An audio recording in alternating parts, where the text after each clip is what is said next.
chodila. Ale to bol, hovorím, najlepší psík a hovorím, Gulášik bol, lebo neviem, kto bol otec.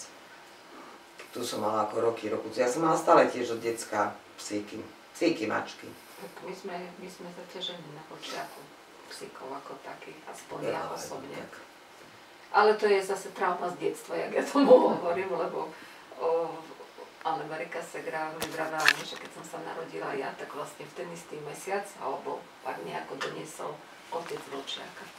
A ja som na ňu bola na to tak zvyknutá, že v podstate bola 24 hodín sama. Popri nej som sa naučila chodiť, spolu sme jedli piškoty, spolu sme schovávali sa. Keď ma nikto nevedel nájsť, tak som bola... Zlaté živanisko. Chvostík pani. A tak mi to nejak zostalo, že som proste na očiakoch zaťažená.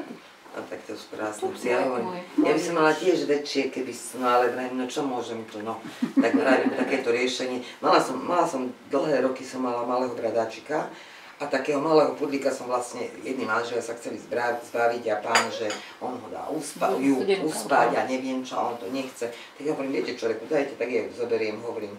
A akože skúsim niekomu ponúknuť, no. Ale pes bol tak zanedbaný, že som ju dala ostriať, hovorím, že toto nikto nebude chcieť, tak strašne pochopená.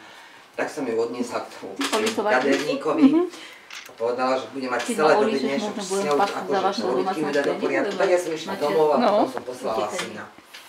No a teraz syn príde domov, donesie psíka, pozerám, hovorím, pre Boha, hovorím, a ty nevidíš, hovorím, ty nevidíš, hovorím, ale ty si doniesol zlého psa, hovorím, to ti čo tá pani dala.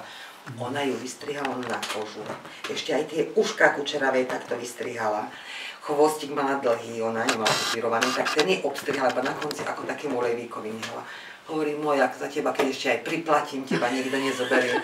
Tak hovorím, reku, necháme ju za mesiac, 2 mesiace, kým je trošičku srdcička podrastie, hovorím, a potom niekomu ponúknem, no samozrejme, mesiac, 2 mesiace, no jasné.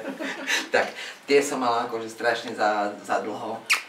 Ale tam potom trpela, keď bola staršia, trpela najprv šeroslepotu a potom mala zákal, takže nevidela, ale ona tu presne mala odkrokované, koľko krokov, takto, do dverí, na chodbu. Ale možno, keď ja som musela dávať pozor, aby, ja neviem, že susedovci niekde inde zaparkovali ako zvykli, tak narazila do auta, ale ináč hovorím, že v pohodičke absolútne. No a potom vlastne som ochorela a vtedy som si aj vypadla.